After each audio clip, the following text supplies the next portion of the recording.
Hi guys and welcome back to our YouTube channel. तो इस video में हम लोग डिस्कस करने वाले हैं पार्ट 4 ए के बारे में। और ये हमारे रिप्रेजेंट करता है फंडामेंटल ड्यूटीज़ को। ठीक है, तो अगर आपने अभी तक चैनल को सब्सक्राइब नहीं किया है तो प्लीज़ सब्सक्राइब आवर चैनल, जितना ज़्यादा हो सके उतना ज़्यादा शेयर कर देना ताकि ज़्यादा से ज़्यादा लोगों तक पहुँच सके। और अगर आपने अभी तक हमारा टेलीग्राम चैनल ज्वाइन नहीं किया तो वो भी आप ज्वाइन कर सकते हो। वहाँ पे आपको पीडीएफ्स वगैरह मिल जाएंगी। ठीक है, जो भी हम यहाँ पे करते हैं उससे रिलेटेड और वीडियोज़ के लिंक्स मिल जाएंगे, तो आप डायरेक्ट वहाँ से भी देख सकते हो। तो अब चलो शुरू कर लेते हैं। तो फर्स्ट ऑफ ऑल आपको पता होना चाहिए कि फंडामेंटल ड्यूटीज़ जो है वो हमारा आर्टिकल 51 ए में है। ठीक है, तो अगर आपसे कोई पूछ रहा है कि फंडामेंटल ड्यूटीज़ का आर्टिकल क्या है, तो आर्टिकल 51 ए फंडामेंटल ड्यूटीज़ का है। ठीक है, फिर दूसरा चीज़ आपसे पूछा जाता है कि किससे बोरोड किया है। ठीक है, हमने ये, तो ये हमने रशिया से बोरो किया है, ये आपको पता होना चाहिए।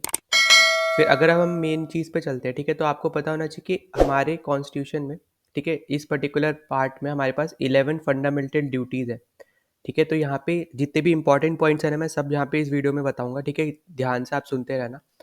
तो 11 फंडामेंटल ड्यूटीज़ है हमारी, ये आपको पहली चीज़ यहाँ पे पता होनी चाहिए। ठीक है, ये दोनों चीज़ पता होना चाहिए। फिर 11 फंडामेंटल ड्यूटीज़ है। फिर जिसमें से जो 10 फंडामेंटल ड्यूटीज़ है, ठीक है, फर्स्ट फर्स्ट से लेके 10th तक, वो हमने 42nd कॉन्स्टिट्यूशन अमेंडमेंट एक्ट में ऐड की थी, जो हमारा आया था 1976 में। ठीक है, तो एक ये चीज़ आपको याद होना चाहिए। फिर दूसरा कि जो 11th ड्यूटी है, ठीक है, आपको पता है टोटल 11 है, जिसमें से 10 जो थी शुरू की 10 वो हमने 42nd कॉन्स्टिट्यूशनल अमेंडमेंट एक्ट में की थी। ठीक है, 1976 में जो आया था। और जो हमारी 11th ड्यूटी है, ठीक है, वो हमने 86 कॉन्स्टिट्यूशनल अमेंडमेंट एक्ट 2002 वाले में की है। ठीक है, तो आपको ये चीज़ पता होना चाहिए कि 11 है और हमने 10+1 ऐसे अलग अलग करके किया, 42nd और 86 ऐसे आपको याद होना चाहिए। ठीक है, तो अब जैसे आपको पता है कि फंडामेंटल राइट्स जो है वो सिटीजन को राइट्स प्रोवाइड करती है। ठीक है, तो उसके ही रिस्पॉन्स में आप ऐसा समझ सकते हो कि फंडामेंटल ड्यूटीज़ में सिटीजन का भी आप बोल सकते हो एक कर्तव्य बनता है। ठीक है, कि वो भी अपने देश के लिए कुछ करेगा। ठीक है, मतलब जो भी यहाँ पे फंडामेंटल ड्यूटीज़ लिखी है, एटलीस्ट उनको फॉलो करेगा। ठीक है, अपने देश के लिए। तो यहाँ पे इसका पीछे का मोटिव ये था फंडामेंटल ड्यूटीज़ लाने का। ठीक है, ताकि आप एक तरीके से बोल सकते हो कि प्रमोट कर रहा है कल्चर को। ठीक है, जितना यूनिटी बना सकता है, भाईचारा बना सकता है, ये सब चीज़ें। ठीक है, ये आपको आपकी फंडामेंटल ड्यूटीज़ में भी देखने को मिलेगा। तो चलो शुरू कर लेते हैं। तो जैसा मैंने बताया था आर्टिकल 51 ए, ठीक है, फंडामेंटल ड्यूटी से रिलेटेड है। अब उसमें जो फर्स्ट फंडामेंटल ड्यूटी है वो है आपकी कि आपको इंडियन कॉन्स्टिट्यूशन को फॉलो करना है। ठीक है, फर्स्ट चीज़। सेकेंड, आपको हर एक आइडल इंस्टीट्यूशन, ठीक है, नेशनल फ्लैग, नेशनल एंथम, इन सब को आपको रिस्पेक्ट करना है। ठीक है, तो आपको ये चीज़ पता होना चाहिए। ठीक है, नेशनल एंथम हो गया, नेशनल फ्लैग हो गया, नेशनल आइडल्स इंस्टीट्यूशन, जितने भी है नेशनल चीज़ें जितनी भी, आपको सबको रिस्पेक्ट देनी है। ठीक, वहीं पे अब आप दूसरे पे चलते हैं। सेकंड वाले में आपको बोल रहा है कि जो हमारा नेशनल स्ट्रगल था, ठीक है, फ्रीडम के लिए, तो हमने जिस टाइप से वो फ्रीडम पाई थी, जैसे नॉन वायलेंस करके, तो नॉन वायलेंस वाला जो नोबल आइडिया है वो आपको आगे फॉरवर्ड करना चाहिए। ठीक है, और खुद भी उससे इंस्पायर्ड होना चाहिए। ठीक, सेकंड चीज़ ये हो गया। फिर थर्ड वाले में आपसे यहाँ पे बताया जा रहा है कि आपको सॉवर्निटी, यूनिटी और इंटीग्रिटी, ठीक है, ऑफ इंडिया आपको ये प्रोटेक्ट करनी चाहिए और बना के रखनी चाहिए। अब जैसे फॉर एग्जांपल यूनिटी मतलब हो गया मिलजुल के रहने वाला। ठीक है, फिर इंटीग्रिटी मतलब हो गया आपका कि आप यूनाइटेड भी हो और अनडिवाइडेड भी हो। ठीक है, मतलब मिल के ही रह रहे हो। एक टाइप से तीनों का मतलब वही है। ठीक है, तो यहाँ पे ये चीज़ बात कर रहे हैं यहाँ पे थर्ड वाला जो फंडामेंटल राइट है। फिर फोर्थ वाला आपको बोल रहा है कि अगर मान के चलो कि कभी देश को आपकी ज़रूरत पड़ती है, ठीक है, कभी वॉर होता है और आपको आप मतलब देश को आपकी ज़रूरत पड़ रही है, तो आपकी ड्यूटी बनती है, ठीक है, कि आप वहाँ पे नेशनल सर्विस प्रोवाइड करो। ठीक है, ये फंडामेंटल ड्यूटी जो हमारा फोर्थ फंडामेंटल ड्यूटी है वो ये चीज़ बोल रहा है कि अगर कभी भी आपको देश बुलाता है, अब मान के चलो कि वॉर के टाइम पे अगर होता है, तो उस टाइम पे अगर आप कोई भी एक नॉर्मल सिविलियन को बुला रहे हैं, ठीक है, तो आपकी ड्यूटी बनती है कि आप अपने देश के लिए लड़ो। जैसे हम लोग देखते हैं ज़्यादातर ये चीज़ इसराइल में सबसे ज़्यादा ये वाली जो फंडामेंटल ड्यूटी है फॉलो होती है। ठीक है, वहाँ पे हर एक इंसान इसराइल के लिए लड़ता ही है।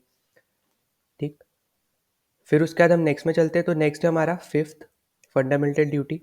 तो यहाँ पे बेसिकली ब्रदरहुड की बात हो रही है, मतलब भाईचारा बढ़ाने की बात हो रही है। ठीक है, इर्रिस्पेक्टिव ऑफ कोई भी रिलीजन का कोई भी दूसरा बंदा हो, आपको भाईचारा बना के रखना चाहिए। कोई दूसरी लैंग्वेज का हो, कोई दूसरे रीजन का हो, ठीक है, हर एक के साथ भाईचारा बना के रखना चाहिए। फिर यहाँ पे सिक्स्थ जो फंडामेंटल ड्यूटी है वो आपको बता रही है कि आपकी ये ड्यूटी बनती है कि आप प्रिजर्व करके रखो इंडिया की रिच हेरिटेज, ठीक है, और कल्चर।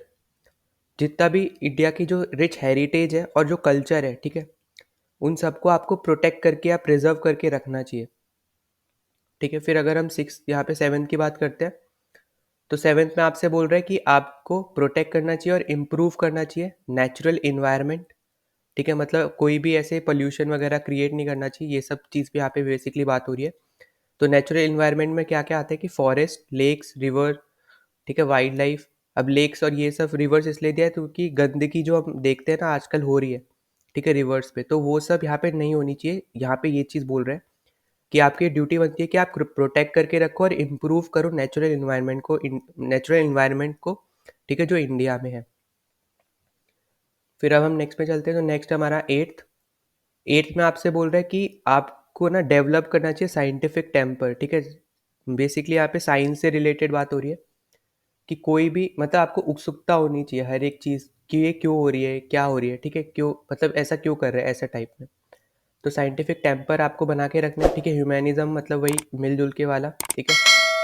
फिर स्पिरिट ऑफ इंक्वायरी, जो अभी मैंने आपको बताया कि आपके अंदर उत्सुकता होनी चाहिए कि हर चीज़ यहाँ पे ये क्यों हो रहा है, यहाँ पे ये क्यों हो रहा है, तो आपके अंदर एक उत्सुकता होनी चाहिए कि आप पूछो, ठीक है।